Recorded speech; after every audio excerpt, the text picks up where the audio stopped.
Saudara, antrian kendaraan yang menggunakan bahan bakar minyak atau BBM subsidi jenis solar membentang beberapa kilometer di stasiun pengisian bahan bakar umum atau SPBU Aceh Tengah pada Selasa 19 Desember 2023. Melalui pantauan tribungai.com, terlihat bahwa antrian panjang terjadi di dua SPBU, yakni SPBU Jalan Lintang dan SPBU Kemili. Sementara itu di SPBU Tan Saril tidak terlihat antrian panjang karena tidak tersedianya solar di stasiun tersebut. Afrizal, 39 tahun, seorang pengemudi yang tengah mengantri di SPBU Kemili menyampaikan bahwa ia telah mengantri dalam waktu yang cukup lama dan kesulitan untuk pulang karena belum mendapatkan pasokan solar.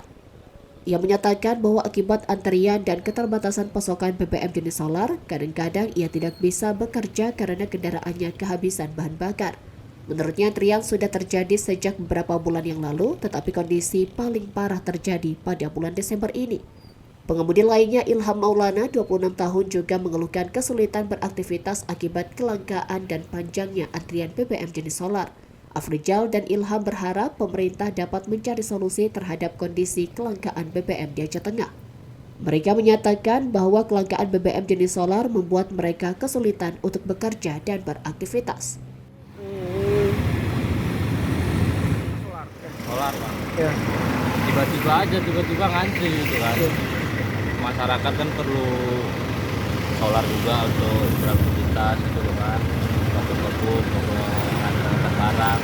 Alhamdulillah antar barang susah solar. Kadang satu hari nggak bisa berangkat. Udah 2 hari. 2 hari mengantri. 2 hari kemarin sama hari ini. Hari ini pun belum tentu dapat. Ya.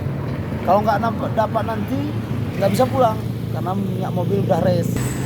Sudah keluhannya kan tinggi. Cuma kami masyarakat kecil sama siapa mau kami bilang, kami nggak tahu apa-apa, nggak ada minyak kayak mana mau nggak bisa pergi, udah diam. Antri ini sudah terjadi perasaanku sekitar 2 bulan yang lalu mengantri.